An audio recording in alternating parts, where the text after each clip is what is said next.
पत्नी यदि विपरीत बुद्धि वाली हो तो शुरू में हमें यह बुरा लग सकता है कि हमारे विचार एक दूसरे से मेल नहीं खाते या हमारी जीवन शैली में कुछ बदलाव नहीं हो रहा। लेकिन समय के साथ हमें यह समझ में आता है कि यही स्थिति हमें कुछ नया सिखाती है, जिससे हमारा जीवन और दृष्टिकोण बदल जाता है। इसका उदाहरण हमें गोस्वामी तुलसीदास जी की जीवन कथा में मिलता है। गोस्वामी तुलसीदास जी ने रामचरितमानस की रचना की, लेकिन शुरुआत में वह विवाह के पक्ष में नहीं थे। उनकी कथा इतनी प्रभावशाली थी कि एक दिन एक ब्राह्मण उनके पास आया और अपनी बेटी से विवाह का प्रस्ताव दिया। तुलसीदास जी ने मना कर दिया, लेकिन फिर महादेव प्रकट हुए और उन्होंने तुलसीदास जी से कहा, तुम्हें उस ब्राह्मण की बेटी से विवाह करना है, वही तुम्हारे लिए शुभ होगा। महादेव का आदेश था, इसलिए तुलसीदास जी ने विवाह कर लिया और उनके जीवन में एक बदलाव आया। विवाह के बाद तुलसीदास जी की बुद्धि में परिवर्तन आया। पहले वह राम के प्रति समर्पित थे, लेकिन अब उनकी पूरी आत्मा पत्नी में रमने लगी थी। वह दिन रात अपनी पत्नी को ही निहारते रहते थे। कथा, पूजा, सब कुछ पीछे रह गया था। वह सिर्फ अपनी पत्नी के साथ समय बिताने के बारे में सोचते थे। लेकिन जैसे ही यह प्रेम बढ़ा, पत्नी के साथ उनका संबंध थोड़ा असंतुलित हो गया।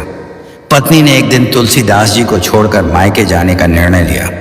जब वह सो रहे थे तो उन्होंने देखा कि पत्नी नहीं है। वह व्याकुल हो गए। उन्होंने तुरंत उसकी खोज शुरू कर दी और नदी को पार करते हुए अपने ससुराल पहुंचे। तुलसीदास जी की दीनहीन अवस्था देखकर पत्नी को क्रोध आया और उसने उन्हें डांटा और उनकी पत्नी ने कहा, आप मुझसे प्रेम नहीं करते हो, आप इस हाड़ मांस के पुतले से प्रेम करते हो। बताओ, कल को मेरे प्राण निकल जाएं तो क्या होगा? तुलसीदास जी बोले, मेरे भी निकल जाएंगे। फिर उनकी पत्नी बोली, ऐसा प्रेम यदि राम जी से किया होता तो आज राम जी आपको मिल गए होते।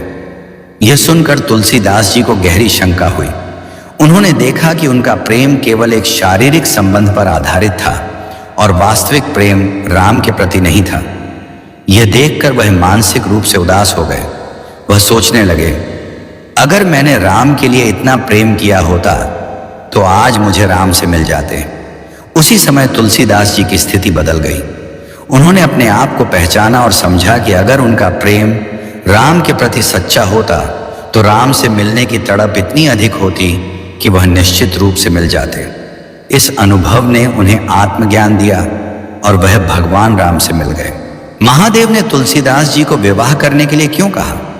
इसका कारण यह था कि महादेव जानते थे कि जब तक तुलसीदास जी की पत्नी की डांट नहीं पड़ेगी, वह अपने भीतर का वास्तविक प्रेम नहीं समझेंगे।